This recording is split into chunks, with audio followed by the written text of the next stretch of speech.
여기 부유한 집에서 태어나 남부러울 것 하나 없어 보이는 귀티나는 금수저 브루노가 있습니다. 그리고 낡은 줄무늬 옷을 입고 철조망 안에 앉아 무기력한 나날을 보내고 있는 흑수저 슈머얼이 있죠.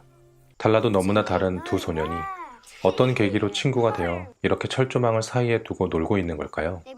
그리고 앞으로 이들에게는 어떤 일이 펼쳐질까요? 오늘의 인생 영화 2008년작 줄무늬 파자마를 입은 소년입니다. 줄무늬 파자마를 입은 소년은 2006년 영국에서 출간된 존 보인의 동명소설을 원작으로 하고 있습니다. 32개 언어로 번역되어 전 세계에 700만 부 이상이 팔린 베스트셀러인 소설 줄무늬 파자마를 입은 소년은 나치 정권이 자행한 유대인 대량 학살인 홀로코스트 사건을 소재로 했지만 기존의 소설들과는 달리 독일인 8살 소년 브루노의 시선으로 써내려가 독자들에게 신선한 충격을 안겨주었습니다. 영화는 영국 시인 존 배처먼의 다음과 같은 식구로 시작합니다.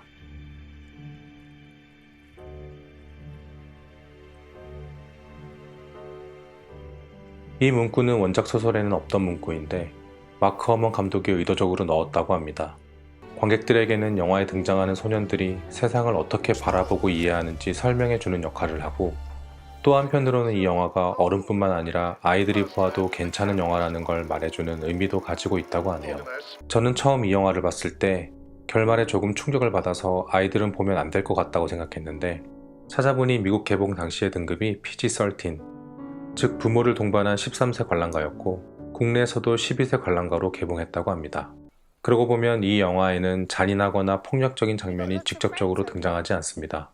그러나 성인 관객은 영화에 등장하지 않는 장면 너머를 상상하고 이해할 수 있는 이성이 있기에 영화를 보는 내내 잔인하고 끔찍하다는 느낌을 받습니다.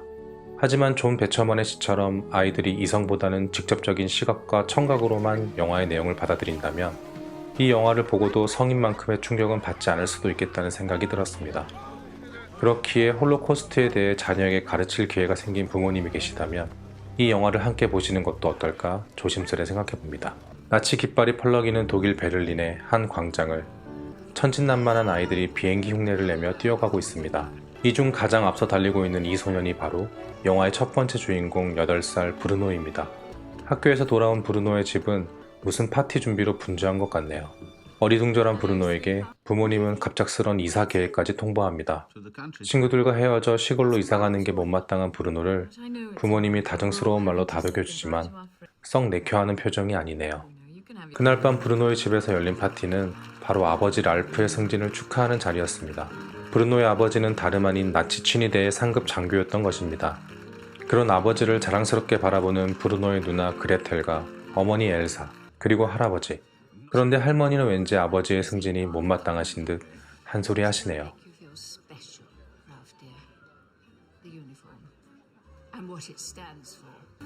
그런 어른들의 사정을 잘 이해하지 못하는 8살 브루노에게는 그냥 지루하기만 한 집안 행사처럼 느껴집니다. 2층 난간에 서서 어른들의 파티를 공허하게 바라보는 브루노. 그런데 눈치채셨나요? 브루노의 뒤편 벽에 비친 난간의 그림자가 마치 창살처럼 보이지 않으신가요?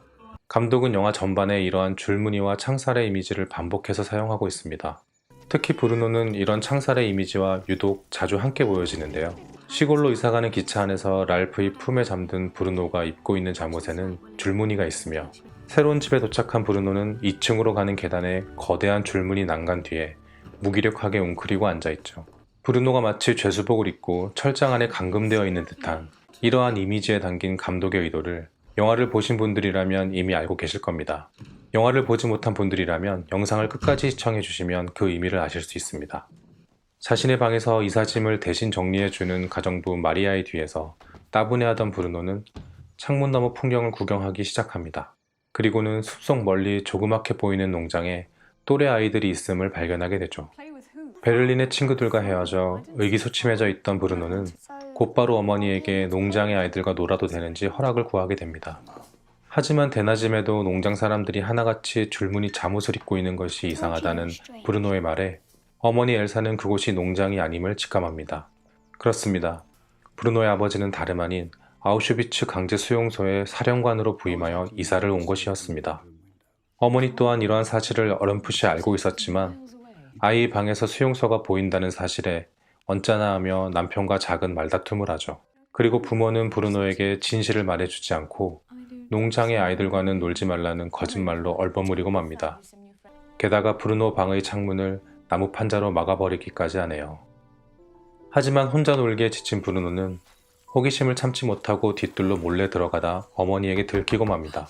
어머니는 이번에도 자세한 설명은 하지 않은 채 뒷뜰은 출입금지라며 브루노를 집 안으로 불러들이죠. 브루노는 농장에 대한 그림을 그리며 호기심을 달래고 있습니다. 자세히 보면 양과 돼지들이 풀어져 있고 농부들은 갈고리와 지팡이를 들고 있습니다.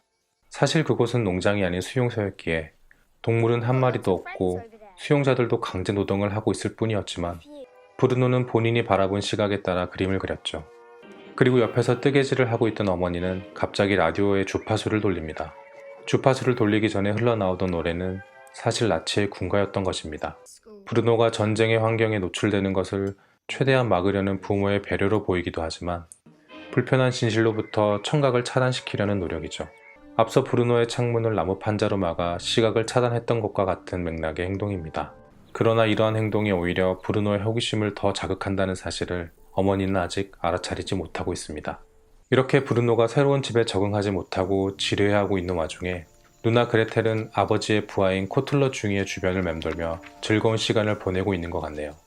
자신이 수집한 나치 선전 포스터와 신문 등을 코틀러 중이에게 보여주며 관심을 끌기도 하고 은근슬쩍 스킨십을 하며 호감을 드러냅니다. 학창시절 좋아하는 선생님이 생기면 그 과목의 성적이 오르는 경험을 해보신 분이 있나요? 그레텔의 코틀러 중이에 대한 연모는 곧 나치즘에 심취하게 되는 결과로 이어집니다. 학교를 가지 못하는 브루노와 그레텔을 위해 아버지가 불러주신 가정교사 리스트 선생님이 마침 반유대주의와 나치 이데올로기를 가르치는 사상교육자였던 것입니다.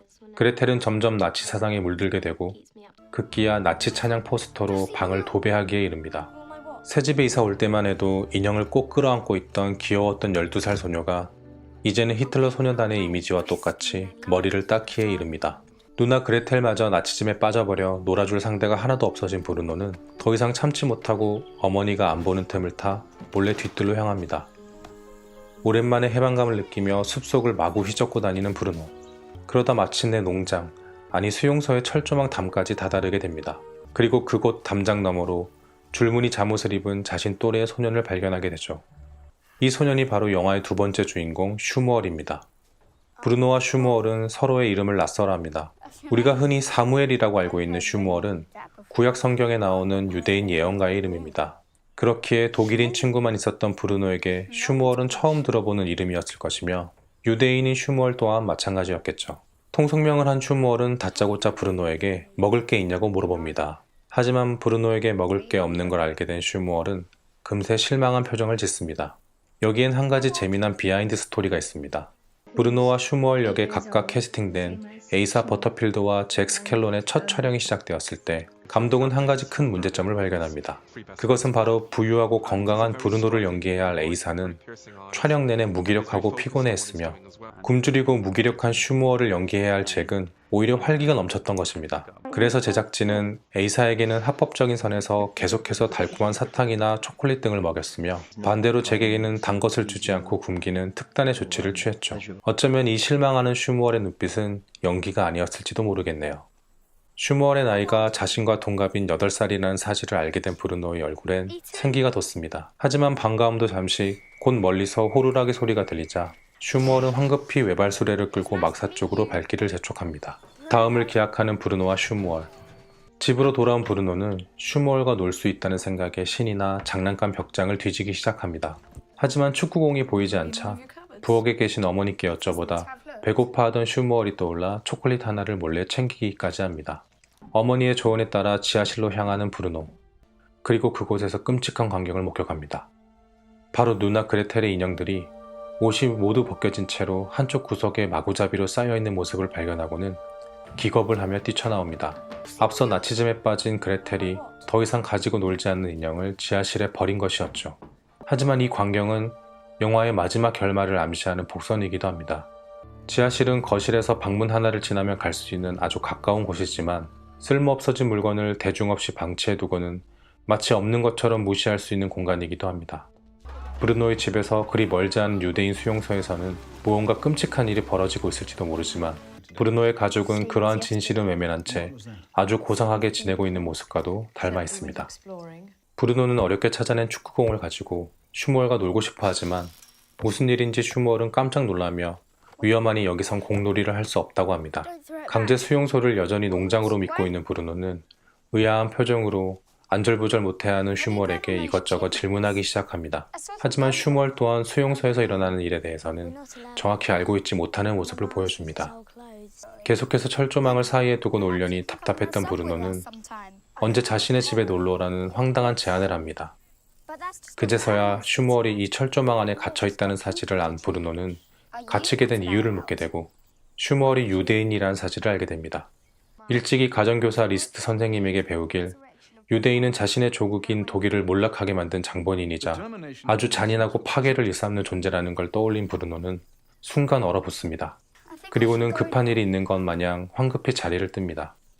그리고 돌아온 리스트 선생님의 수업에서 착한 유대인도 있는지 질문을 하게 되죠.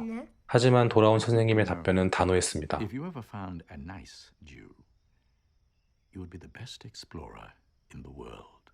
점점 혼란스러워지는 브루노. 어느 날 외출해서 돌아온 어머니 엘사는 수용소 쪽에서 피어오르는 검은 연기와 함께 고약한 냄새가 나는 것을 맡게 됩니다. 그리고 코틀로 중이로 인해 그동안 알지 못했던 강제 수용소의 진실에 대해서 깨닫게 되죠. 그리고 엘사는 남편과 수용소에서 벌어지는 진실을 숨긴 것에 대하여 말다툼을 벌입니다. 더구나 자신의 남편이 그토록 잔인한 일을 자행하는 조직의 책임자라는 사실에 경멸감을 느끼죠. 하지만 이 모든 건 조국과 전쟁의 승리를 위해 필요한 일이라며 항변하는 랄프. 실제로 당시 강제 수용소의 소장으로 부임했던 대부분의 독일 장교들은 수용소에서 일어나는 끔찍한 일에 대해 가족들에게조차 철저하게 항고하도록 지시받았다고 합니다. 물론 대부분의 강제 수용소는 말 그대로 유대인을 강제로 수용하여 각종 노동을 시켰던 것으로 알려져 있으나 아우슈비츠와 같이 몇몇 곳은 철저하게 대량 학살을 목적으로 만들어진 곳이었다고 합니다. 이러한 비밀을 엘사가 어떻게 알게 되었는지 추궁하는 랄프.